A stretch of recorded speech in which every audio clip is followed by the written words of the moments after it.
Hi folks, welcome back to another episode of the Guitar Cast. This week I'm very excited once again to be talking to another good friend of mine. I'm always excited to talk to my friends who are phenomenal musicians, but this is Dave McGuire, and Dave is a phenomenal guitar player from Brisbane and has worked here in Australia. If you don't know who Dave McGuire is, you will by the end of this episode. How you going, Dave? Good, man. How are you? I'm really well. Thanks for being here. Yeah, no worries. Dave, I first saw you play back in 2006. Okay. And I was blown away by your playing, most notably because of how unique it was. Your soloing. Yeah, cool. You were playing in a funk band, we're at a jam, and Yeah, right. You were soloing, and the first thing I noticed was that your soloing, as I said, was very unique, but it was blues-based, you had a funk edge, Totally. you had a jazz tinge, but also, excuse my language, it was just really badass. Yeah. That's a good thing. Like, Yep. it just made me like go, yeah. It was a real snarl to your playing. Yeah, right. Cool. Where does that come from? Where does it come from? Yeah, I mean, I guess guitar influences. Love John Schofield. Yep. And he's always had that kind of jazzy, bluesy, funk combination of lead playing. Yep. I mean, but by the same token, I love Stevie Ray Vaughan. Right. And whenever I listened to Stevie Ray, when I was right into him, he just seemed to take the guitar to another place. Yeah. Like, in any kind of situation, in any kind of style of music, you knew it was Stevie Ray. Yeah. And isn't it funny? It's Stevie Ray. Yeah. There's been times when I flick the channels on the radio, and literally you'll flick to a channel and you'll hear one note of him playing, and you're like, you just know that tone. Yeah. It is undeniable. Yeah. It's so identifiable too, isn't it? Yeah. On Bowie's Let's Dance. Yeah. You know? Yeah. Crazy. Yeah. So Texas Flood, was that the Yeah, album definitely. that got you? Definitely. Texas Yeah. Flood and live at the El Macumbo. Right. When I saw that, I Yep. was just like, this dude's insane. Yep. And like his covers of Hendrix Yeah. were just Yep. flawless. Yeah. Yeah. It's funny hearing other players talk about Stevie Ray. John Mayer mentioned once that you can play like Stevie Ray for about 3 seconds and then you're burnt out. Exactly. Because he was always tuning to E flat mostly, but it was a heavy set of 13s that he was playing with. Yeah. He liked the heavy strings. Yeah. Had a bit of a high action too, apparently. Yeah, okay. A very a high tension set. Yeah. No, I believe that. Yeah. I've actually, I like, heavier than normal strings. These are 11s. Yep. I used to use 12s, like until a couple of years ago. And then I started using 11s and a 12 high E. Right. But now it's just like, nah. Yeah. Yeah. How do you feel about string gauge? Not to get into specifics too early, but touching on that, when I used to have my Maton that I bought set up with 10s, it sounded great. Sure. And I always used 10s, but there was a guitar store that I used to go to, and I would buy.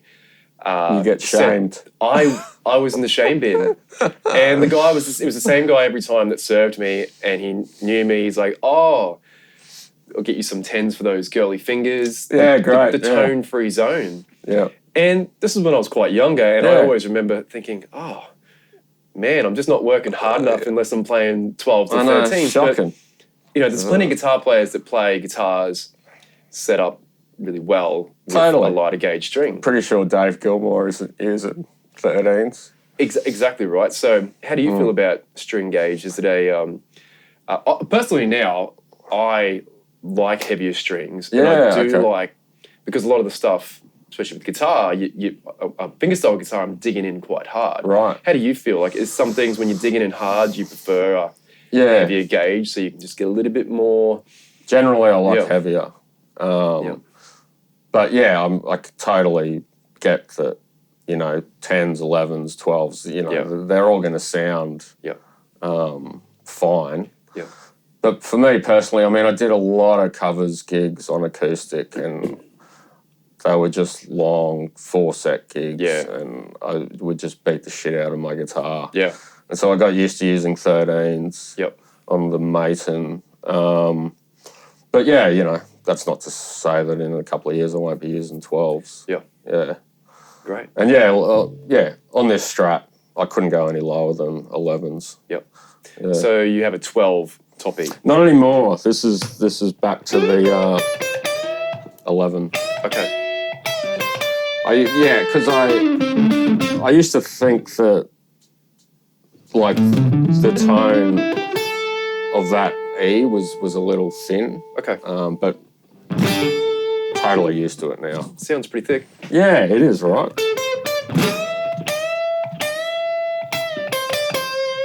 Yeah. Beautiful.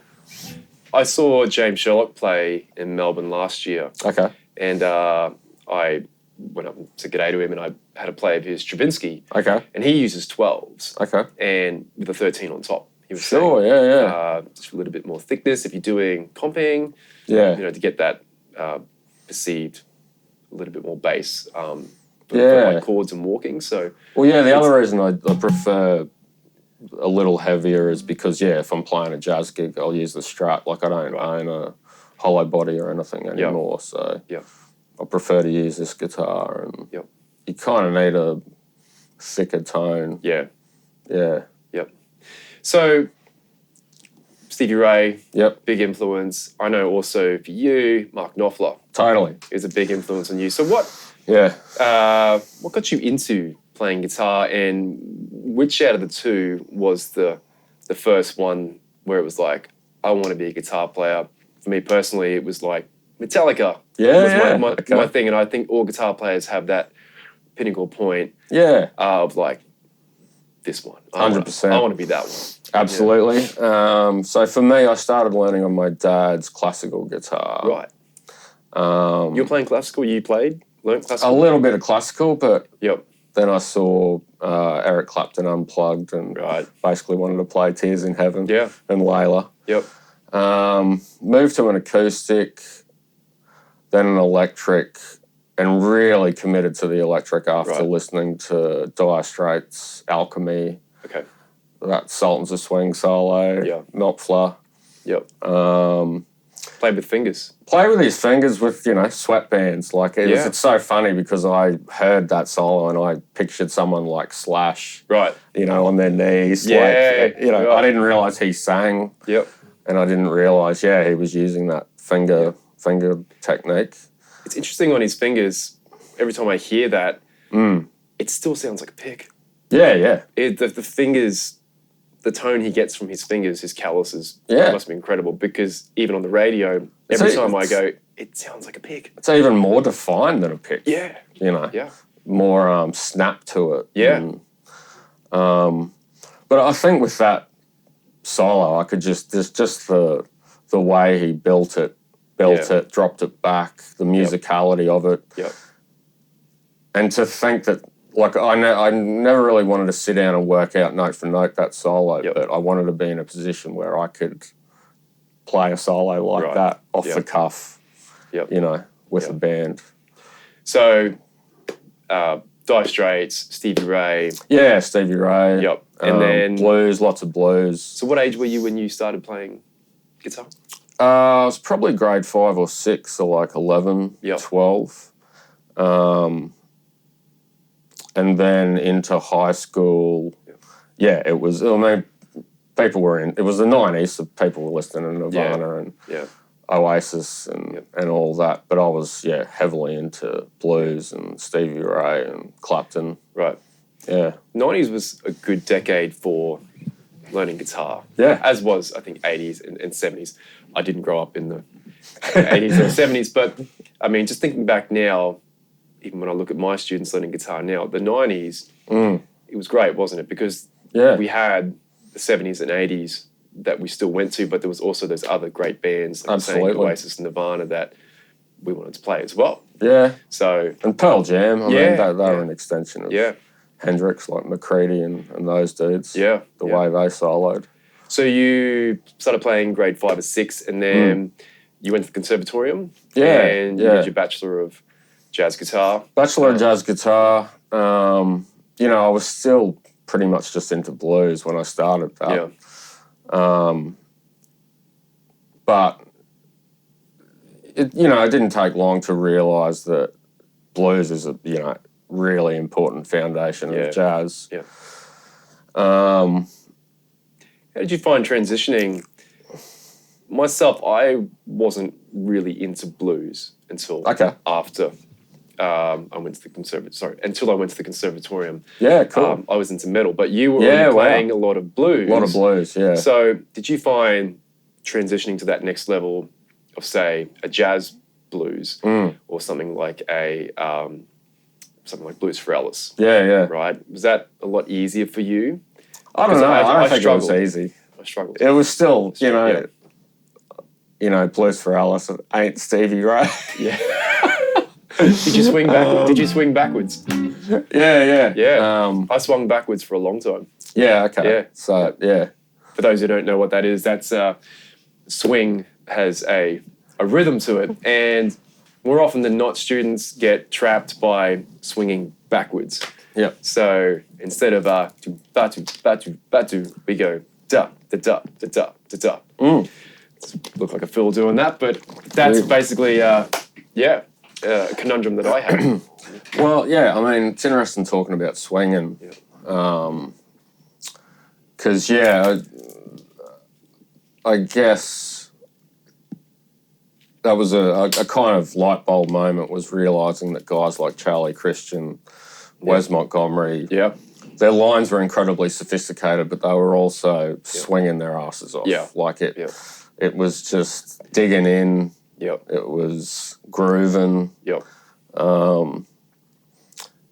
And for me, I started hearing that across any style of music, like bluegrass. Right. Yep. Like those guys swing hard. Yeah. Like their sense of time is incredible. Yep. So accurate too. Yeah. Very precise. Yeah. So that probably contributed to my, soloing style. Yep. Was like always being aware of the groove and digging in and it feeling good.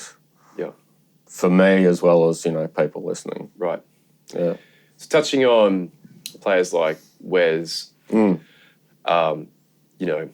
they're very specific in what they're playing. I mean, if you were to analyse one of their solos, they're always outlining most of the time the chord changes. Yeah. But it's so musical. Yeah. So it's not it's melodic. It's not an institutional, I did this because I'm getting examined on it. Yeah. One of the things my past guests we spoke about was at the conservatorium, where you do spend a lot of time when you're learning how to play changes, say something like Stella by Starlight, where you have E half diminished to A dominant 7, then C minor. Yeah.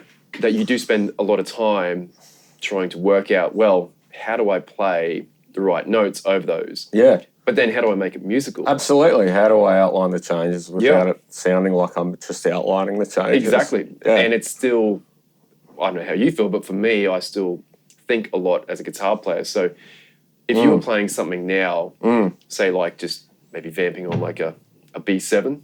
How do you think about playing? Are you thinking about ideas like arpeggio shapes? Now I'm going to play out. For those who don't know what playing out is where you step out of the key and it sounds out, but then you transition back in, and it can be quite musical if you do it well, right? So how do you think? Yeah, good question. I mean, all of the above, really. Right. Yeah, it's not like I switch off and let it all flow or anything. Yeah. It's always like a combination of, thinking about a shape, thinking about a sound. So as soon as you said B7, I just went there. In the classic spot.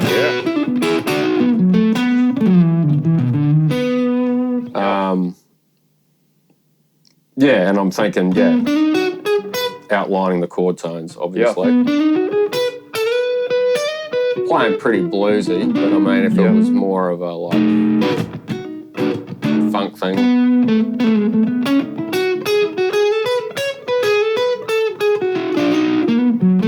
I could probably, start doing, more modal, like Mixolydian.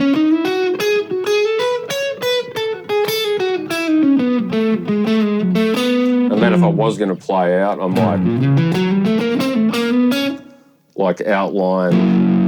start outlining different chords. Yeah. So that was a light bulb moment for me as well, realising that guys like Wes aren't just going B7. Yeah. They're actually overlaying, sidestepping, but as well as that, like just playing other arpeggios, like my favourite for playing over a B7. What are we doing? D sharp, minor 7 flat 5. Right. Gives you that. Yeah. That B13 kind of sound.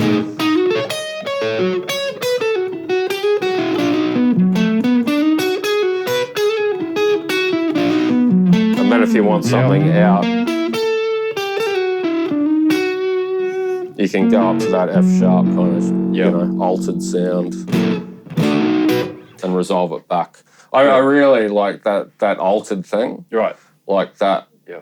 That changed my playing with jazz because it was like I could get a lot more tension and then release and make my solos more interesting. Yep. As a player, talking about, say, like an altered sound, how do you think about an altered sound? Because I've always struggled with altered chords and improvising. But if I just think about more adding the altered as opposed to the scale. The scale, I will literally play a scale. Yeah. And it's not musical. But if I just think about, I'm just going to add a sharp 5, flat 5, flat 9 into a line, then it works a lot better for me. Yeah. How have you found that? Did the scale, like practicing scales across altered help, or was it more of a mental? Shapes and scales for me, relating the scale to a shape. So, and also that thing of like, especially with altered, because the altered scale, the altered mode in a melodic minor is that 7th mode. All you need to do is play a melodic minor a half step above, So in this, like if I want to outline that F sharp 7 altered, I can come off this note and play like a minor major 7. Yeah. And I mean, altered's all about resolving it. Yeah. Otherwise you just off in no man's land. Everyone leaves the room. Yeah. But I love that spot there. Yeah. And that's what I noticed about you playing when I first saw that. It was, that's interesting. I knew you were a blues player, but you had so many different influences in your soloing that were so musical. You did play out. You did play blues, you did play jazz, but it just, I was like, that's really great. Because there are lots of players that do play mechanically. Sure. They run scales. Yeah. Here's my Mixolydian. Yeah. But it is difficult to play musical, even though you are playing the notes of what should be played. Yeah. Right. I mean, a big part of that was digging in as well, like digging into the time. Like it's really hard to play out if you're not locking into, to that time and making it, something's got to dig in if you're going to play super out. Yeah. Yeah. So you've played with a variety of artists, cover bands, your own solo project. Yep. Notably, you played A Big Day Out. Yeah, you also supported the John Butler Trio for, it was, correct me if I'm wrong, can you remind me? No, I wouldn't say I was... The John Butler thing just happened kind of by coincidence. It was a climate change rally. Okay. And I was booked to do like a solo looping set, which I did.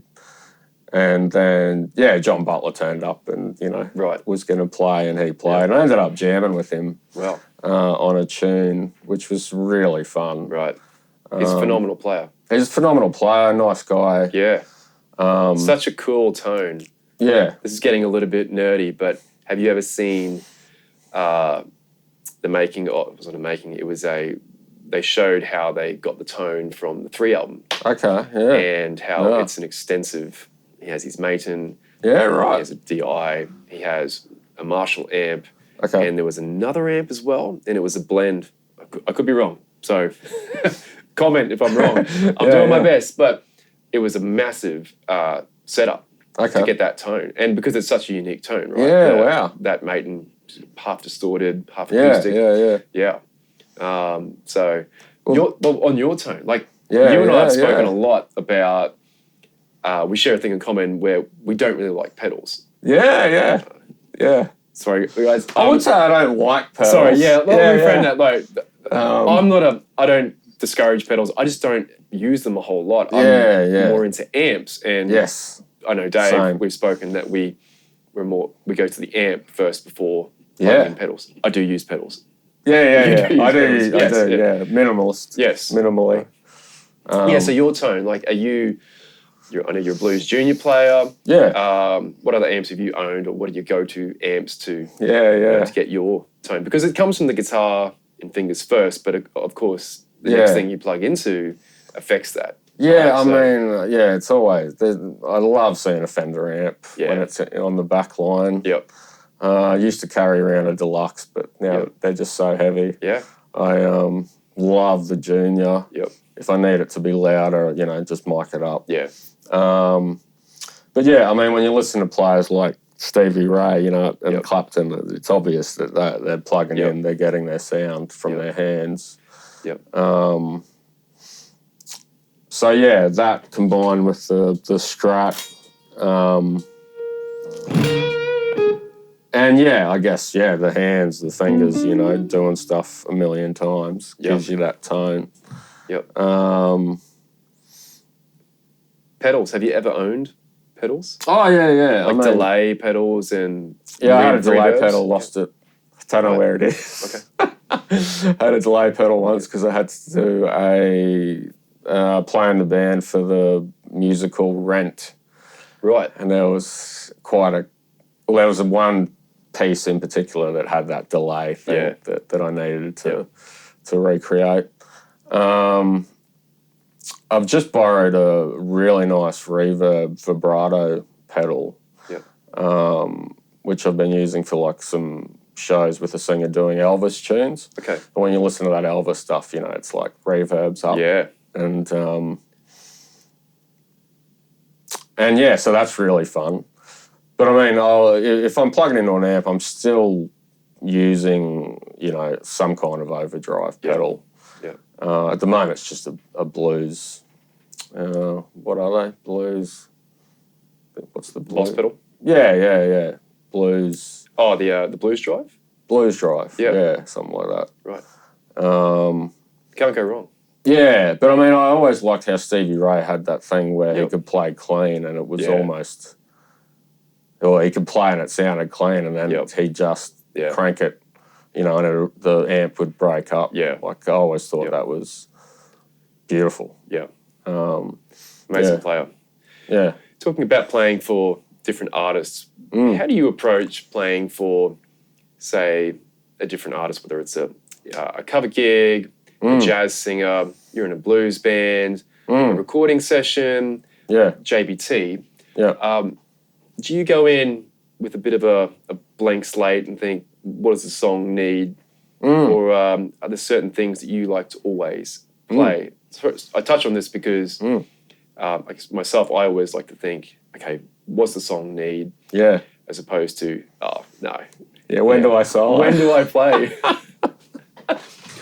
I mean, I think Guy and I spoke about that one of the things that's hard to learn as a session player when you're playing for someone is, expressing yourself, but then also supporting the artist or whoever's singing. Not overpowering. Yeah, not overpowering. How do you serving approach the song? that? Well, just like you said, being aware of the fact that not everyone wants to hear the guitar solo, if at all. I've heard you play, and you play beautifully around singers. Well, I love that setting. Yeah. I love that setting. Like, when I was listening to Dire Straits and everything, I was also listening to a lot of Dylan and Neil Young, and I like that singer-songwriter thing. Yeah. And I like the idea of accompanying a really good singer-songwriter because the song, on those styles of music, the changes are pretty straightforward. Yeah. Technically it's not super demanding, but it does mean that, when you do have that 8-bar solo, you need to play something that comes across. Yeah. So that kind of setting for me is probably one of my favourites. Right. Like in a band with a singer playing their songs and them letting me do my thing. Yeah. So it still sounds like me, when I get that opportunity to, play a solo. Yep. But it's also an opportunity to serve the song and really play music. That's great. Yeah. Technically, I spoke to Scott Saunders last week about, technique. Yeah, love Scotty. Love Scotty. We had a very good chat about technique. I bet, yeah. One thing with blues technique. Yeah. Right, so you and I both teach. Yep. We teach a lot about good technique, about left-hand positioning. But one thing that I always talk to students about when you go to do blues improvising is that technique, it doesn't go out the door, but, I mean, for bending, your left hand naturally then would go to a bad technique, wouldn't it? Yeah, right. But you need that to get to dig in. Almost playing across with a bit of a cocked wrist, right? So so you mean like the the position of the fingers kind of. I mean, it's not bad technique, but if you were using that for, say, a metal line like that, then that's probably going to hinder you. Sure. Right, but then if you use that good, clean technique to play blues, it doesn't quite come across with the grit and intention. Absolutely, right? and vibrato as well, right? Yeah, you can't really do a bluesy vibrato. Yeah, you can't get it like that, right? Yeah, just sounds like, I don't know, sounds soft. Yeah, I mean, because I gravitated towards the Stevie Ray side of things, the technique for me was always that. Yeah. I was never that into front-on playing. The front-on playing kind of thing. But I mean, if I'm talking to students about playing blues, there's a lot of talk about this hand as well. Right, yeah. Because, when you listen to any of those guys, like all the, Albert King, B.B. King or whatever, it's the attack. Oh, yeah. The attack with this hand that gives it that nuance. Yeah.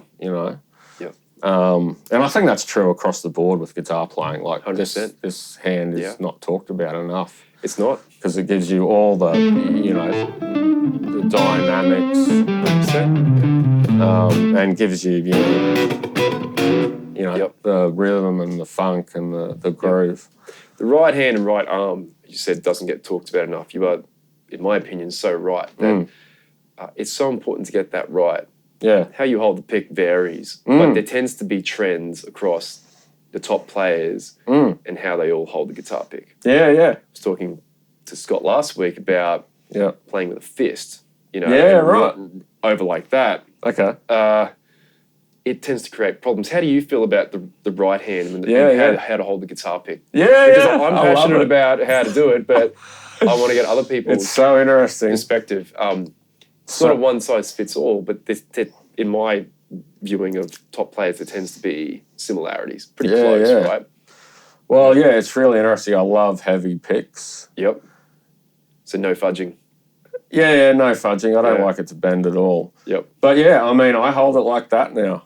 Like, I hold it with that, the thicker end. Yep. Playing, contacting the strings. Yes. As opposed to, I'm assuming that's the standard. Right. Yeah. Right? Yeah. That was a combination of, like... I didn't know that. Maybe, maybe reading that Stevie Ray did that. Yeah. and you can kind of focus in and try to see, and it does look like he's not using that edge, right? But then I just got used to the sound. It just, especially on acoustic, it just sounded...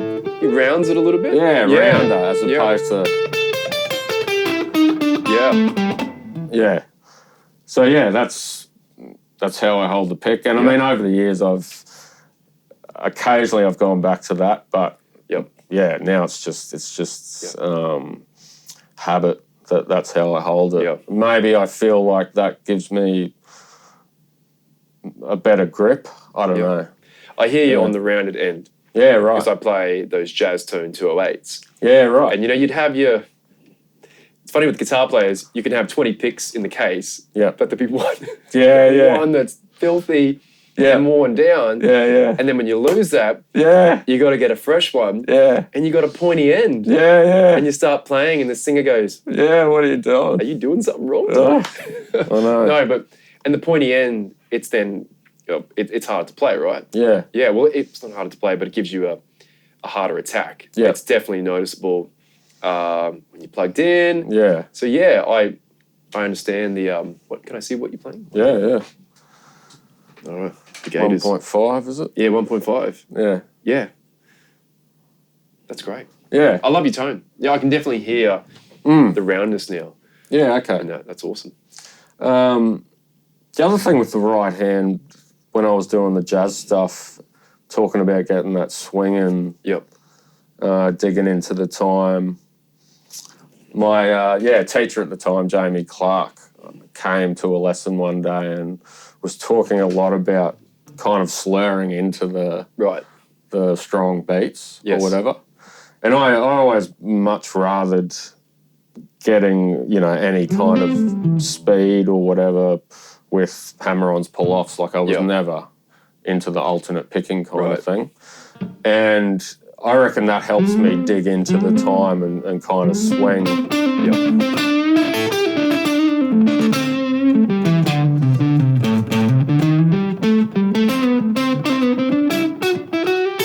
So I'm always kind of like playing and then slurring in. Right. If you listen to John Schofield, he does that a lot. Oh, yeah. Like, it's awesome, isn't it? Yeah. Hearing him play. That's amazing what you're playing there. Yeah, yeah. Speaking on picking or legato, because there are players that, and even students that tend to naturally be inclined to pick everything, or they're just not a better, but legato is more their thing. Yep.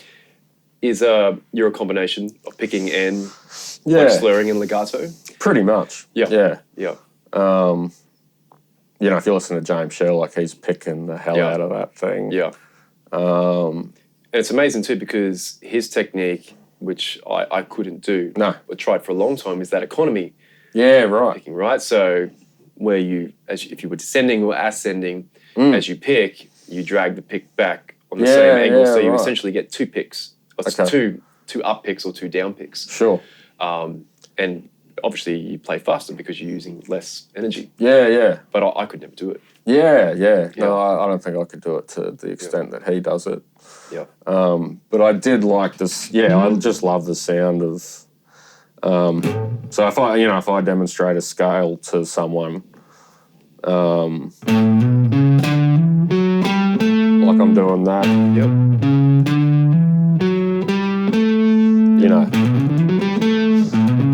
Like it feels really weird for me to pick everything. Right. Yeah. Yeah, yeah. I think that's interesting to touch on because when I talk about technique, there's always a conversation about, there's more than one way to do something, and I completely agree. Yeah. I guess the thing, and this is across the board from talking to other teachers who teach vocals, cello, there's always going to be your own thing. Like you said, it's more natural for you to, when you're picking a scale, to half pick, half hammer. Yeah.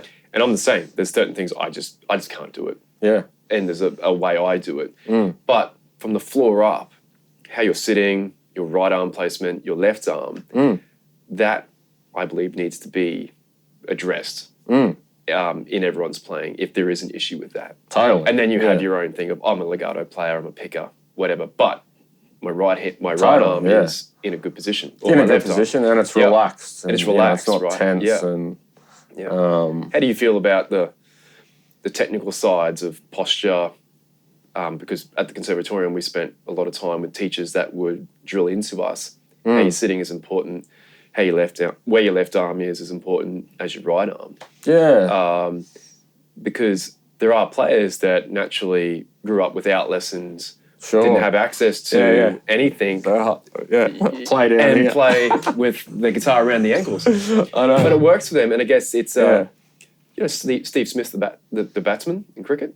Yeah. Like he has a really unorthodox way totally. of batting, and I don't know why. Yeah. And they tried to change it, but it just couldn't. No. But you can't argue the guy's the best batsman in the world. I know, right? Yeah. In that instance, it is what it is. Yeah. But talking to Scott last week about if you have access to education and you have a teacher and they're giving you advice, like it's good to listen to them, right? Well, how do you feel about that? Yeah, no, it is. Because the flip side of that is, you can do a lot of damage or whatever. Exactly. If you, your playing experience isn't going to be great if you're, strumming like that. Hacking like a windmill. Yeah. So, that guidance from a teacher is really important. Yep. Which I think, that's a reason why one-on-one lessons in real time, face-to-face, is never going to go away because you need that real-time feedback with a teacher that's watching 100% how you're playing and how you're holding the pick. And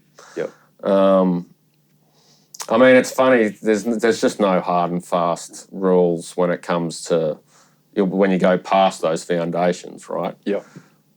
I would forever be telling students that they need to use a pick, but then someone like, what's his name, comes along.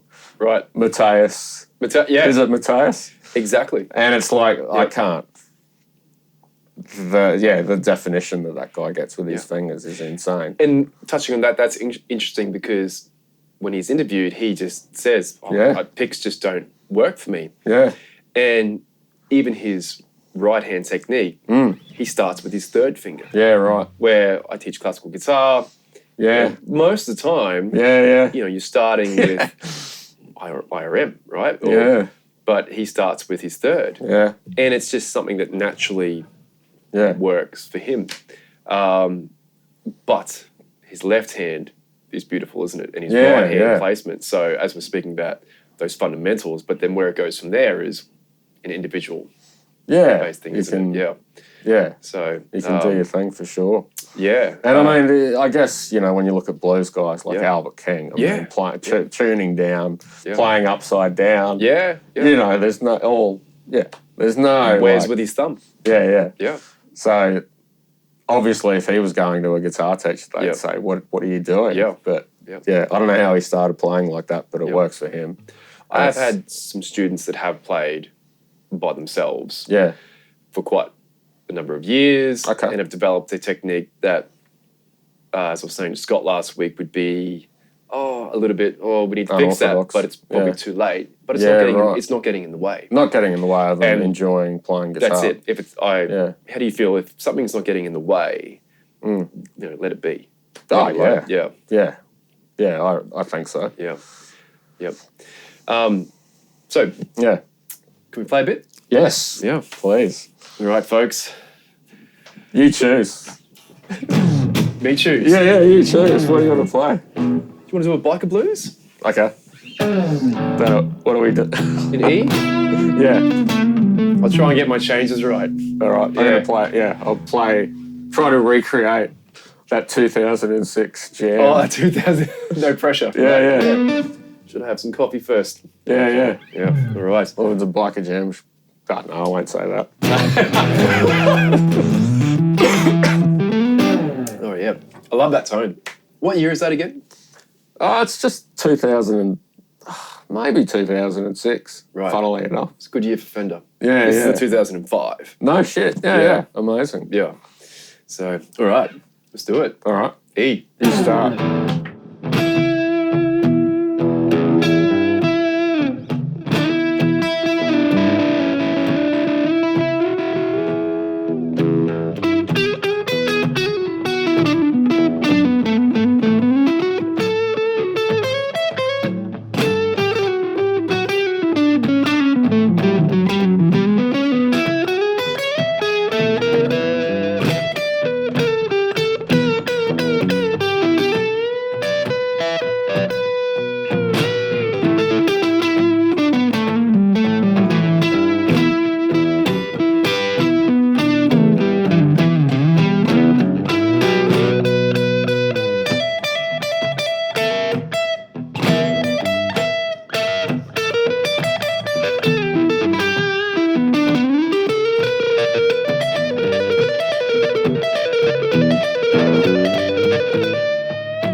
Oh, me.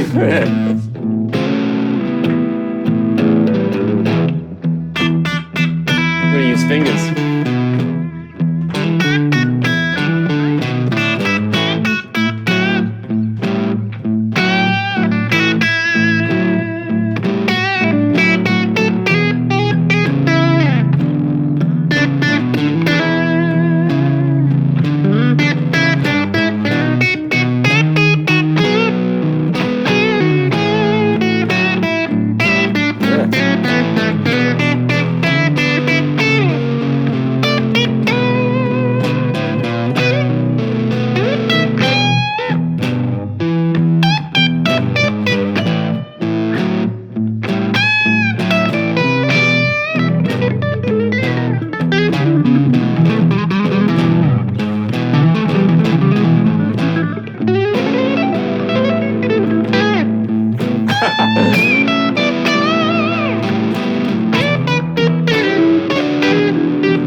Probably edit this out.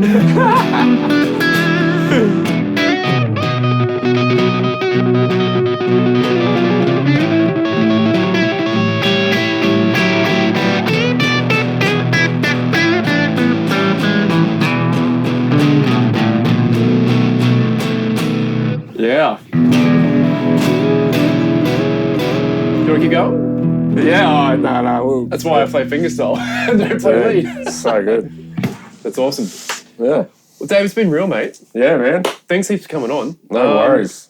What's plans for the future? So you've had a great playing career. You're a great guy to hang with. We always thanks, have man. great coffees and great chats. Breakfasts. Always after a good cafe. Yeah, after a good cafe. If you know a good one in Brisbane, you let us know. You're a big lover of comedy too. Big lover of comedy. Yeah. So what's the plans for the future? Yeah, good question. We spoke briefly before about how guitar playing is like the heart of what you do, and you love to play, and you love to play gigs that you love to do. Absolutely. Love playing with different singer-songwriters. So I love festival vibes as well. So, I think, it's a strange time at the moment in Australia with not only festivals being cancelled, but venues like the Zoo and the Fortitude Valley closing down. It's closing, isn't it? Right. Yeah. So I only found out about that on Saturday night. I know, it's devastating. Yeah, it's really what a great venue. Yeah. Always just good times, right? Yeah. They had jazz on a Sunday vibe for years, so I'd play there with the big band from uni or do a gig. I remember doing a gig supporting Sherlock, actually. Right.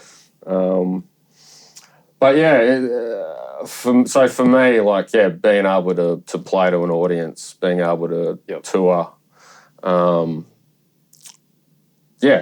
always just want to be doing that. Yeah. It's great. And I'm really enjoying teaching as well. So teaching students. Lots of new students thanks to Taylor Swift. Which I think is a good thing. And it's great. She's inspiring people to pick up an instrument. Yeah.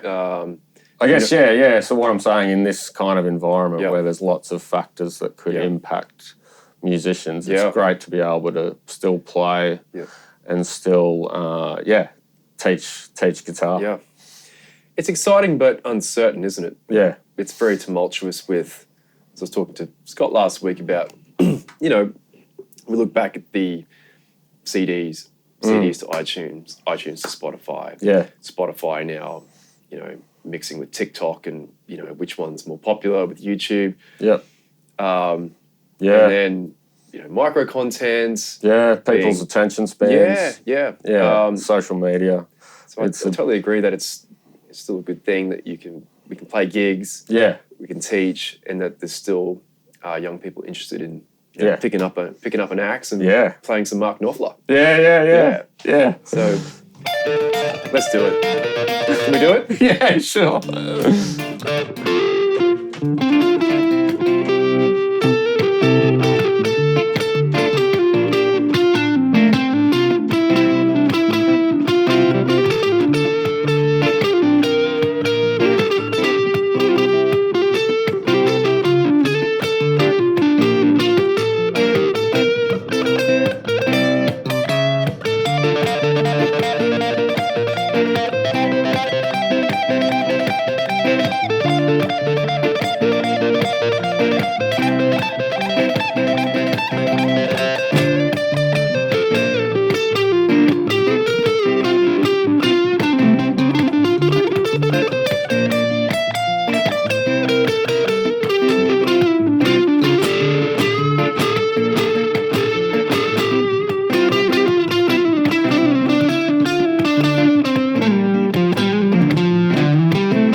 Ladies and gentlemen, Dave McGuire.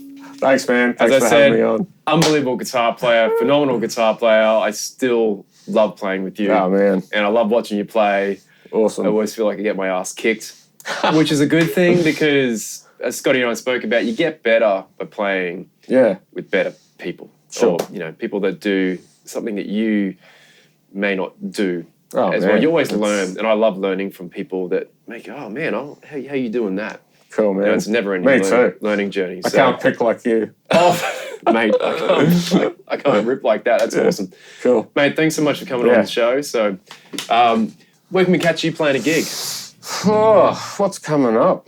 That Elvis thing that I was talking about, we got a gig in Pomona in June. Okay. Have to look at my calendar. I'm always kind of playing different gigs and different venues. Awesome. Run an open mic night as well. Okay. Once a month on a Tuesday for a community group. It's at Hope Street in South Brisbane. Okay. 15 Hope Street. 15 Hope Street. Yeah. Awesome. Awesome. Folks, I highly recommend if you get a chance, go check out Dave playing wherever he's playing. If you, at Hope Street Jam or at your upcoming gig. At Pomona. So, Bearded Lady in Bearded June. Lady, which is the old lock stock, the old Lock and Load. It's an old Guy Ritchie movie. Yeah, old Guy Ritchie movie, right.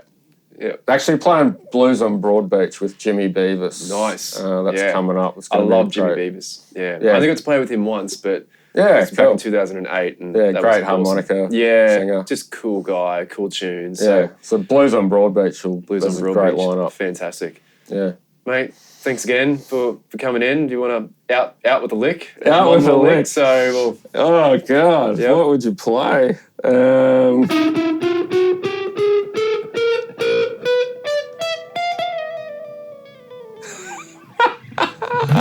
That's it, folks. And if you're driving home, don't forget your car. Yeah. Thanks, man.